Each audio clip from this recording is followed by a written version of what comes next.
రాష్ట్ర వ్యాప్తంగా sub register కార్యాలయాలపై జరుగుతున్న ఏసీబీ దాడుల కారణంగా బుచ్చిరెడ్డిపాలెంకు ప్రభుత్వ వాహనం రావడంతో స్థానికంగా ఉన్న డాక్యుమెంట్ రైటర్స్ ఉలిక్కిపడి పరుగులు తీశారు. తీరా వచ్చింది ఏరో ప్రభుత్వ శాఖ అధికారులను తెలుసుకొని ఊపిరి పీల్చుకున్నారు.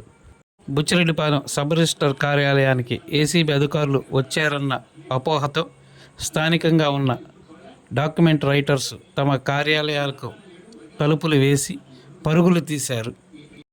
వీరు ఇలా పరుగులు తీయటంతో స్థానికులతో చర్చ మొదలైంది. ఎలాంటి అవినీతి జరగకపోతే వీళ్ళు ఎందుకు ఇంత భయపడుతున్నారోనని అనుమానాలను వ్యక్తం చేశారు.